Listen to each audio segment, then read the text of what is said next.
So this is the fourth part. We have already talked about the gynoecium, which is the female reproductive organ. मैंने आपको सारी terminologies भी बता दी थी. Monocarpellary means when you have single pistil.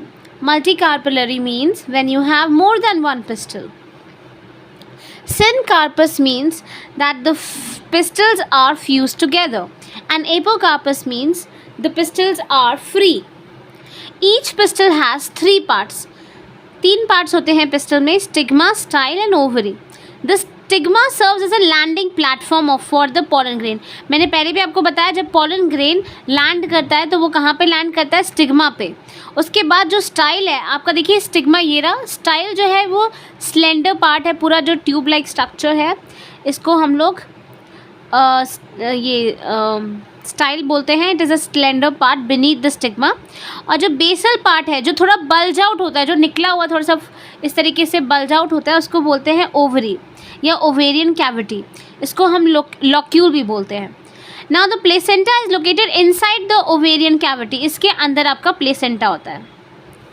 Now recall the definition types of placenta that you have studied in class 11th class में आपने ये सारे टाइप के प्लेसेंटा के टाइप्स आपने पढ़े होंगे.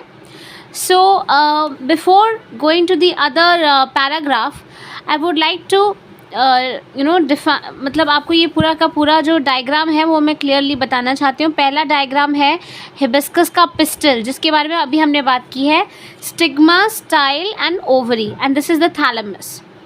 सेकेंड जो आपका पिक्चर है वो है मल्टी कार्पलरी. यहाँ पे ज़्यादा कार्पल्स हैं, ज़्यादा पिस्टल्स हैं, इसलिए इसको मल्टी कार्पलरी बोल रहे हैं. इट इज़ अ सिनकार्पस, मतलब फ्यूज्ड है ना, तो सिनकार्पस बोल रहे हैं. तो मल्टी कार्पलरी सिनकार्पस पिस्टल है ये पैपावेर का. नेक्स्ट थर्ड पॉइंट है, ये मल्टी कार्पलरी है लेकिन एपोकार्पस है. देखिए यहाँ पे जितने भी आपके कार्पल्स हैं ये फ्यूज्ड नहीं है. जब भी फ्री होता है तो हम उसको बोलते हैं एपोकार्पस. एग्जाम्पल इसका दे रखा है मिशेलिया का. नेक्स्ट डायग्रामेटिक व्यू है यहाँ पे किसका? एनाट्रोपस ओव्यूल का. ठीक है, ये एनाट्रोपस ओव्यूल का डायग्राम है. It should be clear in your mind. ये है चलाजल एंड. जो आप नीचे का एंड देख रहे हैं इसको बोलते हैं चलाजल एंड. इसको हम एम्ब्रियो सैक बोलेंगे. ये जो पार्ट है इसको बोलेंगे न्यूसिलस. और ये जो अंदर इसकी कवरिंग है इसको बोलते हैं इनर इंटेग्यूमेंट. और जो बाहर की कवरिंग होती है उसको बोलते हैं आउटर इंटेग्यूमेंट. और ये चलाजल पोल के जो ऑपोजिट में जो एंड होता है उसको बोलते हैं माइक्रोपाइलर पोल, और उसके एंड को बोलते हैं माइक्रोपाइल. और जो ये स्टॉक जैसा है इसको बोलते हैं फ्यूनिकल. और यहाँ पे इस एरिया को हम हाइलम बोलते हैं. So this is a diagrammatic view of a typical anatropous ovule. तो एनाट्रोपस ओव्यूल के बारे में अगर आपको बोलें तो चलाजल एंड होगा, उसके ऑपोजिट में माइक्रोपाइल होगा. ये इंटेग्यूमेंट्स हैं, आउटर एंड इनर इंटेग्यूमेंट. बीच में आपका एम्ब्रियो सैक है और ये न्यूसिलस है. इस तरीके से मैंने सारे आपको डायग्राम्स अच्छे से डिफाइन कर दिए हैं. Arising from the placenta. Placenta से फिर क्या निकलता है? मेगास्पोरांजिया. और मेगास्पोरांजिया को ही हम ओव्यूल बोलते हैं. और आपको ये पता है फर्टिलाइजेशन के बाद ओव्यूल सीड बन जाते हैं. The number of ovule in an ovary में बी 1. ओवरी में कितने ओव्यूल हैं वो डिपेंड करता है. अगर एक है तो उस जैसे कि एग्जाम्पल है वन ओव्यूल होता है वीट में. Paddy means rice. So wheat, paddy and mango में आपको एक ओव्यूल दिखेगा ओवरी में. और अगर बहुत सारे सीड्स हैं, ओव्यूल बहुत सारे हैं, जैसे कि पपाया में बहुत ज़्यादा सीड्स होती हैं, वाटरमेलन में बहुत सीड्स होती हैं और ऑर्किड्स में, तो these are examples of many ovules in an ovary.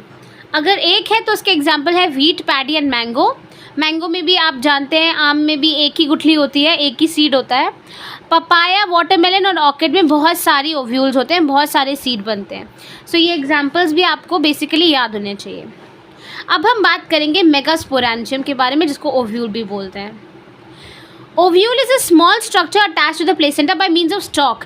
जो मैंने ये स्टॉक बताया ना आपको, ये फ्यूनिकल, इससे अटैच होता है, जिसको हम फ्यूनिकल बोलते हैं. The body of the ovule fuse with the funicle in the reason called hilum. और ये कहाँ से जुड़ा होता है? हाइलम से जुड़ा होता है. यहाँ पे देखिए हाइलम है. Does hilum represent the junction between ovule and funicle. ये ओव्यूल और फ्यूनिकल के बीच में जो जंक्शन है वो हाइलम बोलते हैं उसको. Each ovule has 1 or 2 protective envelope.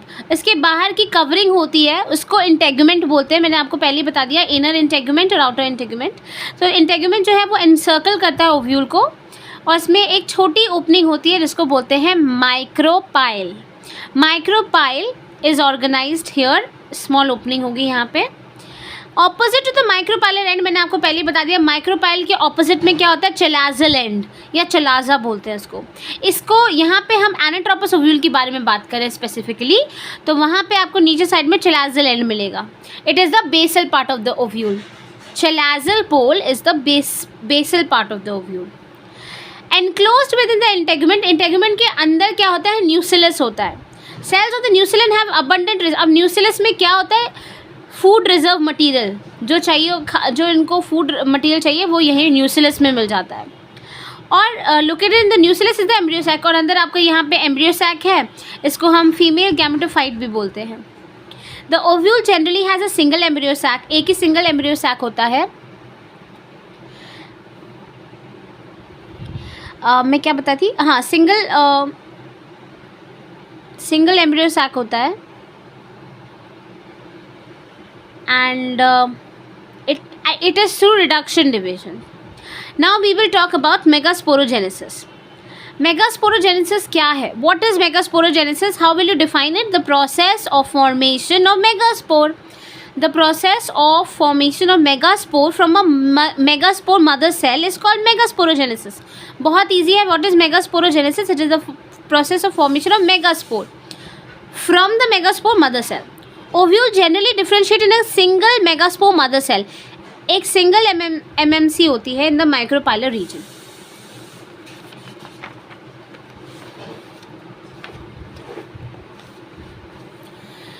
ये भी बहुत ज़्यादा इम्पॉर्टेंट है. अभी हम जब इसको डबल फर्टिलाइजेशन पढ़ेंगे तो आपको ये हर एक पिक्चर के अकॉर्डिंग में पढ़ाऊंगी, ठीक है. In the last cell containing dense cytoplasm prominent nucleus the MMC undergoes meiotic division. MMC में मियोटिक डिविजन्स होते हैं और meiosis result in the production of 4. और मियोसिस के बाद 4 मेगास्पोर्स बनते हैं.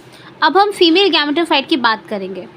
In the majority of the flowering plants one of the megaspore is function. सिर्फ एक मेगास्पोर फंक्शन होता है, बाकी के तीनों डीजेनरेट हो जाते हैं, ख़त्म हो जाते हैं. एक ही उसमें फंक्शनल होता है, और वो जो एक फंक्शनल मेगास्पोर होता है वही जाके फीमेल गैमेटोफाइट या एम्ब्रियो सैक बनाता है.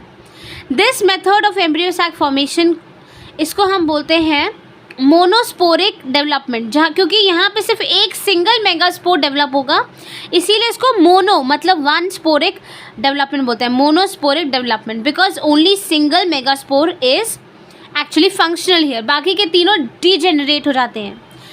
आई hope this is clear to everybody. Let us study formation of embryo sac in little more detail. The nucleus of the functional megaspore divide mitotically to form 2 nuclei. यहाँ पे 2 nuclei बनाता है opposite poles में. यहाँ पे 2 nucleate embryo sac बना रहा है.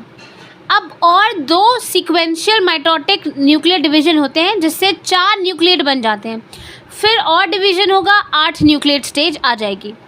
8 nucleate stage तक आ जाता है. उसके बाद क्या होता है, mitotic division strictly free nuclear, that is nuclear division not followed immediately by cell wall formation. तुरंत न्यूक्लियर डिवीजन के तुरंत बाद सेल वॉल फॉर्मेशन नहीं होता है. After the 8 nucleate stage cell walls are laid down leading to the organisation typical gametophyte. फिर जाके typical female gametophyte बनता है.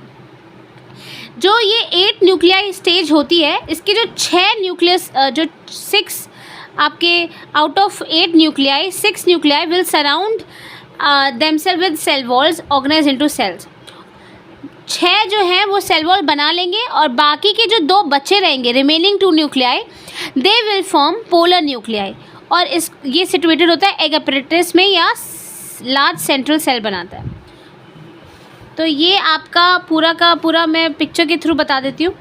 पहला है ओव्यूल के पार्ट्स दे रखे हैं. दिस इज माइक्रोपाइलर एंड और this is megaspore mother cell और ये न्यूसिलस है. यहाँ पे आपके मेगास्पोर डायाड बन रहा है. डायाड मतलब 2 मेगास्पोर्स बन रहे हैं. ये 2 स्टेज है. फिर आपकी टेट्राड आती है.